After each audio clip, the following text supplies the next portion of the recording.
लगातार 7वां बजट पेश करने का मुझे मौका मिला है।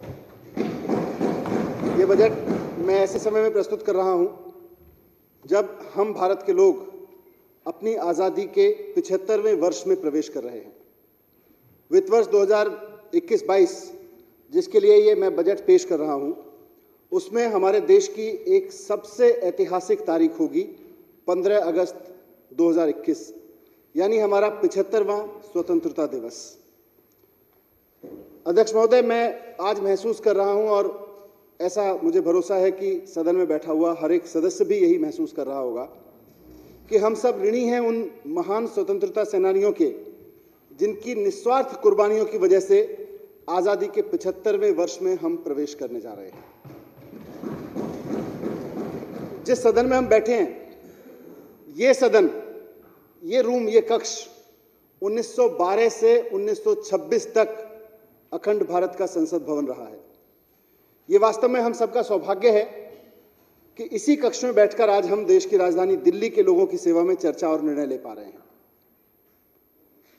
अध्यक्ष महोदय, मैं अपनी सरकार की तरफ से, इस पूरे सदन की तरफ से 75 साल पहले हमारी आज़ादी को संभव करने वाले महान स्वतंत्रता सेनानियों को श्रद्धापूर्वक शत शत नमन करते हुए ये बजट प्रस्तुत करता हूं और इस भाव के साथ प्रस्तुत करता हूं कि इसमें उल्लेखित कार्यों और योजनाओं से उन महान शहीदों के द्वारा आज़ाद वतन को लेकर देखे गए सपने के निर्माण में हम कुछ कदमों का भी योगदान कर सके तो यह हमारा सौभाग्य होगा। इसलिए आज के बजट को मैं आपकी और इस सदन की अनुमति से देशभक्ति बजट के रूप से नामांकित करना चाहता हूं। देशभक्ति बजट इसलिए भी क्योंकि हमारी सरकार ने यह तय किया है कि हम आज़ादी के 75वें वर्ष को अपने शहीदों को श्रद्धापूर्वक याद करते हुए और उनके सपनों को आगे बढ़ाने के संकल्प के साथ इस पूरे वर्ष को धूमधाम से आन बान के साथ मनाएंगे। और सिर्फ पूरे वर्ष ही नहीं, इस अवसर पर सरकार ने पूरे 75 सप्ताह तक के समय को देशभक्ति के महोत्सव के रूप में मनाने का फैसला किया है। इस महोत्सव की शुरुआत इसी सप्ताह 12 मार्च से धूमधाम से महान स्वतंत्रता नायकों के सम्मान में आयोजित एक भव्य कार्यक्रम से होगी और इसके बाद से लगातार 75 हफ्ते तक, यानी 15 अगस्त 2022 को आज़ादी के 75 साल पूरे होने तक पूरी दिल्ली में आज़ादी के उत्सव का माहौल रहेगा, देशभक्ति के उत्सव का माहौल रहेगा। अध्यक्ष महोदय, इस अवसर को अविस्मरणीय बनाने से संबंधित कुछ विशेष योजनाओं की घोषणा भी मैं अपने प्रस्तावों में करूंगा, लेकिन यहां मैं एक बात और स्पष्ट करना चाहता हूं। हमारी सरकार के लिए आज़ादी के 75 वर्ष पूरे होने का अवसर केवल और केवल शहीदों के सम्मान में कुछ कार्यक्रम करना भर नहीं है।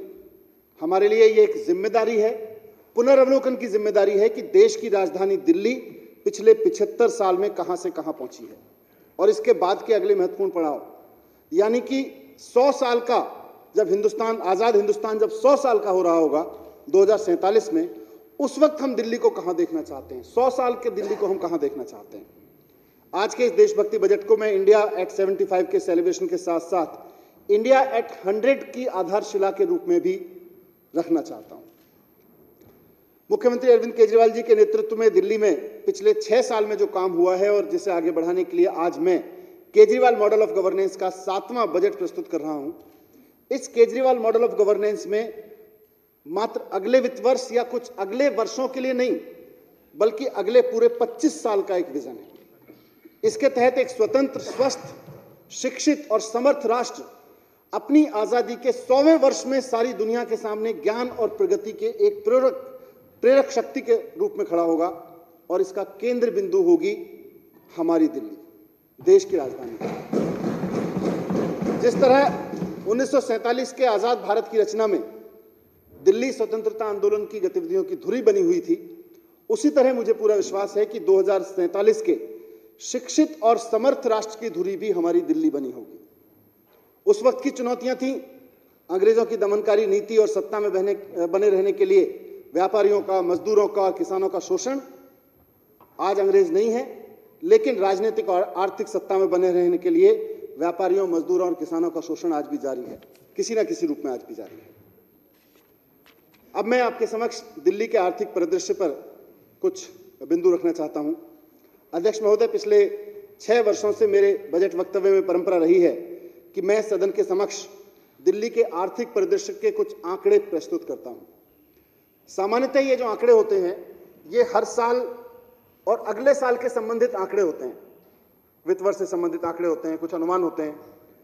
मैं आज आजादी की 75वीं सालगिरह की दहलीज पर खड़े होकर आज आपकी अनुमति से मेरे वक्तव्य के इस वाले भाग में, जहां हम आर्थिक परिदृश्य प्रस्तुत करते हैं, दिल्ली के पिछले 75 साल के आर्थिक परिदृश्य पर एक संक्षिप्त सी रोशनी डालना चाहता हूं।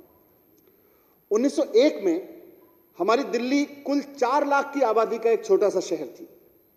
1911 में जब अंग्रेजों ने इसको राजधानी बनाया तो यहां आबादी थोड़ी थोड़ी बढ़नी शुरू हुई, लेकिन इसमें सबसे ज्यादा बढ़ोतरी देखी गई 1941 से 1951 के बीच में, और खासतौर से 1947 के बाद माइग्रेशन के दौरान, जब पाकिस्तान से लाखों परिवारों ने दिल्ली को आके अपना घर बनाया। 1947 में जिस वक्त देश को आजादी मिली थी उस वक्त यहां की आबादी थी 6,96,000। 1951 की जनगणना जब हुई तो यह 17,44,000 हो गई। पिछले 75 साल में हम दिल्ली वासियों की संख्या करीब 2 करोड़ को पार कर चुकी है। इस ग्रोथ को देखते हुए ये आंकड़े इसलिए रखे क्योंकि ये एक जर्नी को समझने के लिए और उसके आगे एक विजन के लिए बहुत जरूरी है। ये जो ग्रोथ है इसको देखते हुए 2047 तक दिल्ली की आबादी करीब 3 करोड़ 28 लाख तक पहुंचने का अनुमान है। और आज इस बजट में 2047 में इतनी बड़ी आबादी के लिए जो इंफ्रास्ट्रक्चर चाहिए होगा, जो सम्मान से जीने के लिए सुविधाएं चाहिए होंगी, उसकी नींव हम आज इस बजट में यहां पे रखने वाले हैं। अध्यक्ष महोदय, 1947 के बाद से दिल्ली की एसजीडीपी के आंकड़े अलग से उपलब्ध नहीं हैं, और उस वक्त की केंद्र सरकार के लिए शायद ये संभव भी नहीं रहा होगा कि वो दिल्ली के लोगों के विकास के लिए अलग से एसजीडीपी के आंकड़े इकट्ठा करें, क्योंकि उनके पास पूरे देश के लिए काम करने का समय होता है।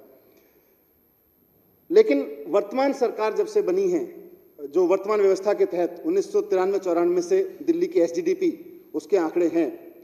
1993-94 में दिल्ली की एसजीडीपी 20,992 करोड़ रुपए थी, लगभग 21,000 करोड़ रुपए थी, जो बहुत उल्लेखनीय वृद्धि के साथ वर्तमान में 7,98,310 करोड़ रुपए पहुंच चुकी है।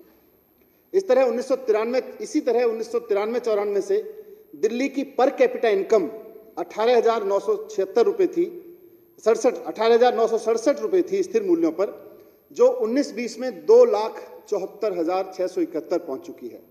93-94 में 18,967 से आज हम 2,74,671 की पर कैपिटा इनकम पर खड़े हैं। अध्यक्ष महोदय, ये दिल्ली जो है इस पर कैपिटा इनकम में स्थिर मूल्यों पर देश में नंबर 2 पे है। प्रचलित मूल्यों पर दिल्ली की पर कैपिटा इनकम 2020-21 में 3,54,004 रुपए हो गई है। दिल्ली की जो पर कैपिटा इनकम है, प्रति व्यक्ति आय, वर्तमान वित्त वर्ष में 1,27,768 रुपए के नेशनल एवरेज से 2.77 टाइम्स ज्यादा है दिल्ली का पर कैपिटा इनकम। 2020-21 के दौरान दिल्ली की एसजीडीपी में प्रचलित मूल्यों पर 3.92% और स्थिर मूल्यों पर 5.68% की कमी देखी गई। कोविड महामारी और इससे रोकथाम के लिए जो उपाय किए गए, ये उसका असर है। अध्यक्ष महोदय, मुख्यमंत्री श्री अरविंद केजरीवाल जी के नेतृत्व में सरकार दिल्ली के लोगों को के जीवन स्तर को, उनकी प्रति व्यक्ति आय को आगे बढ़ाने के लिए बहुत दूरदर्शिता से काम कर रही है, और हमारा लक्ष्य है कि 2047 तक, ये मैं एक बड़ा लक्ष्य अपने इस सदन के सामने रख रहा हूं, इस सरकार के सामने रख रहा हूं और इस पर काम कर रहे हैं। हमारा